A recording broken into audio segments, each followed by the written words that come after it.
It's a very dark morning. It is Friday, July 17th, and it is the 6th day of my daily vlog for furlough. I hope you're enjoying them. Yesterday's was quite long. It was like a mini episode. You're probably tired of hearing that. It's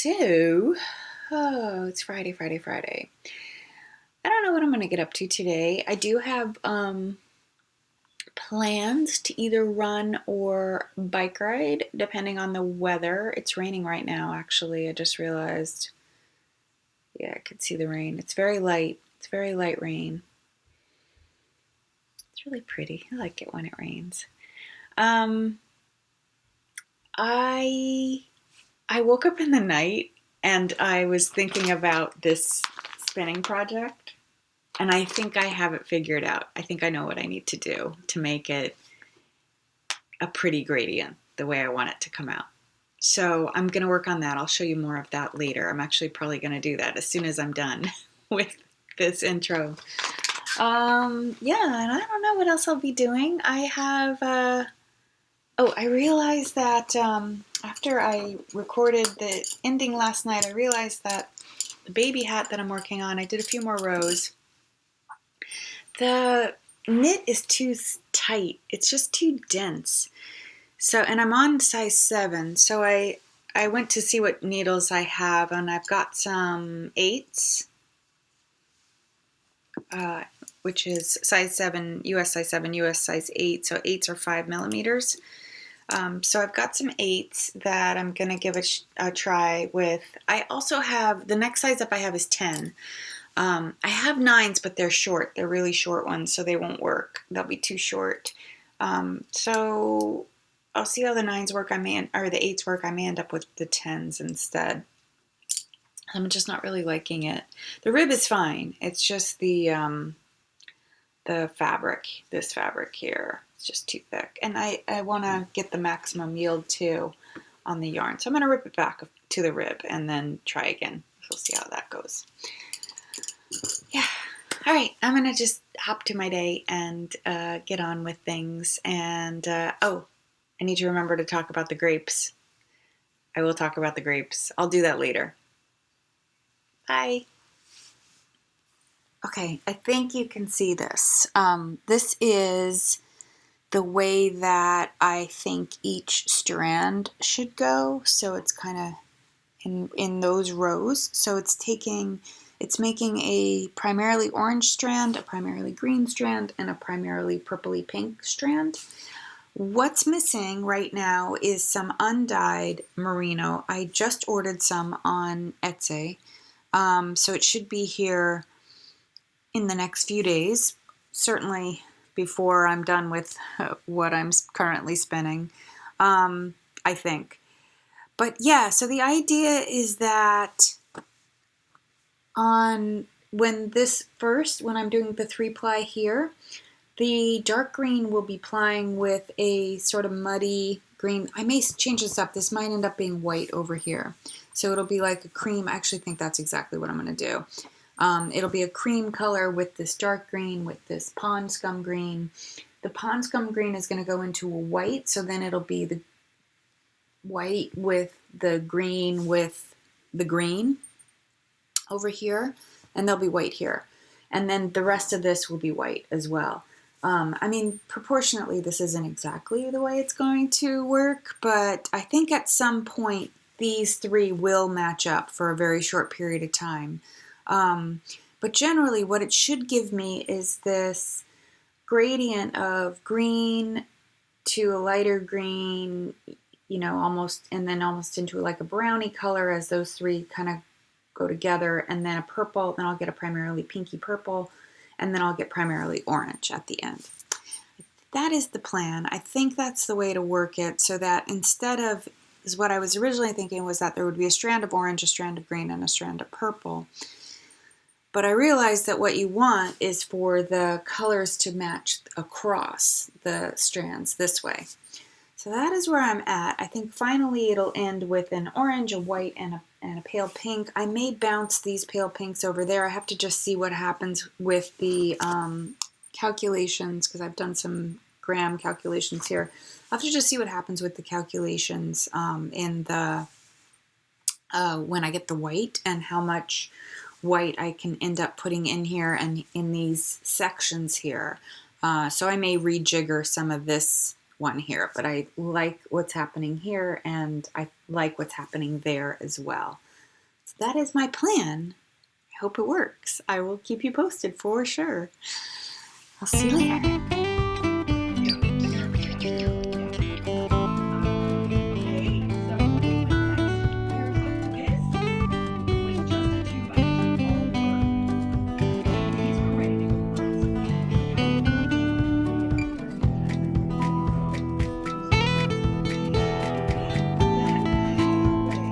No sampling. No sampling.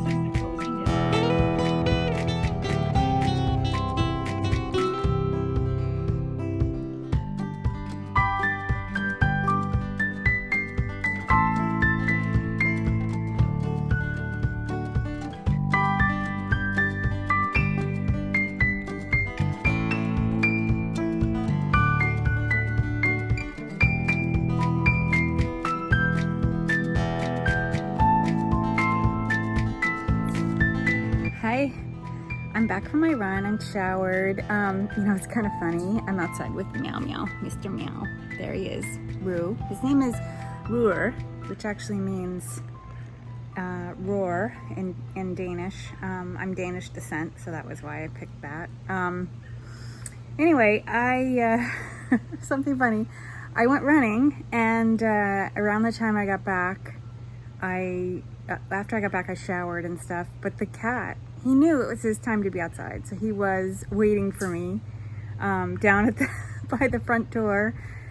Most of the time I was running, and also all the time I was in the shower. And when I was in the shower, at least he knew I was back in the house. It was very, very cute and very funny. He's so cute. He's so adorable. I am having a cocktail because it's Friday. Yay! We made it. I made it. I'm drinking a special concoction that I learned about a few years ago. It is a pink gin. I'll tell you about it. I just want to put it down because my arm is getting tired. It's pink gin, so the way you make it, it's like a gin and tonic, only it's a gin and tonic old school, like probably the way they made it 100 years ago.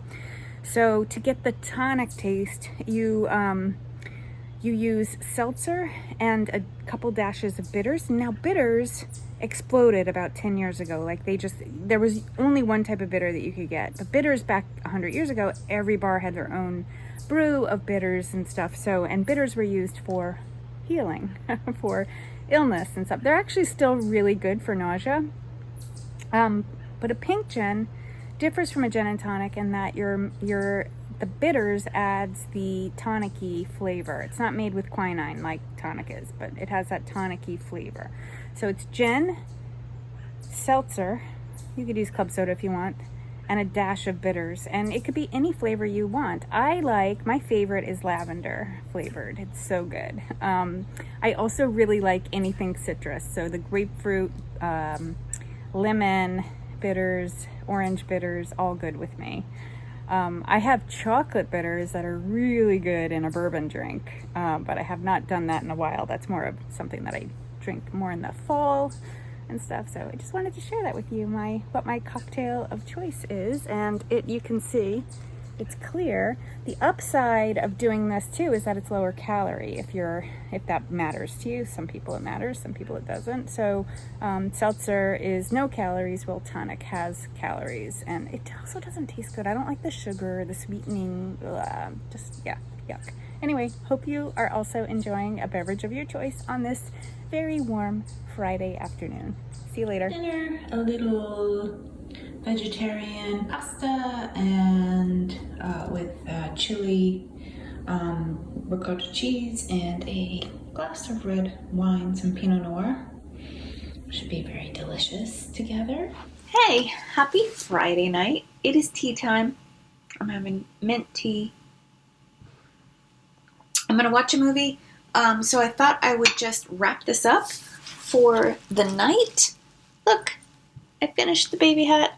I actually had to rip it all the way out and then re-knit the whole thing because it was too big. So I had cast on 50 stitches and it turns out I only needed 42. So I'm going to write all this up in my project page on Ravelry. This took me about an hour and 20 minutes or so. Maybe it just took me an hour. I watched a show. I watched the finale of Snowpiercer. It was so good. I'm pretty sure it was the finale. I hope it's not. I hope they have a season 2 if it was the finale because it was very cliffhangery. So maybe there's another episode. I'm not sure. It was the 10th episode. Anyway, baby hat finished. Gotta be blocked. So I'm gonna do that, and I'm gonna watch. I found out that HBO has all the Studio Ghibli films, which includes The Howl's Moving Castle and Ponyo and so many others. So I am going to start binge watching them. I'm going to start with Howl's Moving Castle because it's my favorite and I haven't seen it in such a long time. So I'm going to watch that tonight. I did also make progress on my Kima sweater. There you go. I am working on the lace weight. It was so fast to do the DK, and now with the lace, it's a bajillion stitches, so it's going to take me a while. I am so impressed, though, like how the DK weight was able to create a beautiful fabric using that size, US size. Oh, it's a 7mm, so US size 10 3/4, which is just a weird size. So a 7mm, because I would normally use about a 375 or maybe a 4-point-millimeter per DK weight. So very impressed with that. I think the whole thing looks so cool so far. So we'll see what happens with that. That is and I'll put a picture in here of Martha wearing it because I put it on Martha earlier and posted that on Instagram. I got some stash too. I purchased from John Arbin Textiles, which is a UK-based mill. When I went to EYF, they were selling combed tops, and I thought that was really cool, but I wasn't a spinner then. That was March 2019. So now I'm a spinner, and I've been coveting their tops for a long while.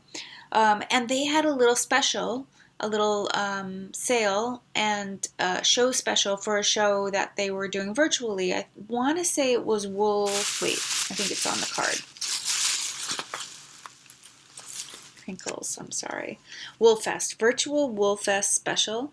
So I got the color Buttermere, and it is 50% Scottish Down Cross, which is a sheep breed, and 50% merino. And I got 300 grams, which is enough to make a sweater's quantity. And this is what it looks like. It's just so beautiful. It on camera, on screen, at least before I tweak it. I don't know how much I'll be tweaking this. It looks a lot more yellowy, washed out. It's a very vibrant orangey rust color. It's gorgeous. I'm so excited to spin this. This is like, yeah, this is gonna be great. And then because it was so inexpensive, I had to throw in this luscious yellowy gold. This is called English Mustard, the color. And it's their comb top that's known as Viola. I don't remember what the sheep breed is. So I have to look that up at some point. So yeah, again, I got 300 grams, which is a sweater's quantity. And I also picked up their annual, which is like a catalog / crafting book /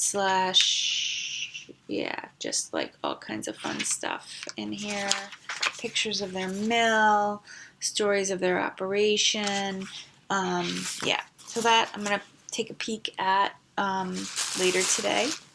But yeah, that's about it. I think you've gotten a good taste of what I've been up to today. And tomorrow's another day. And I will see you then. Bye.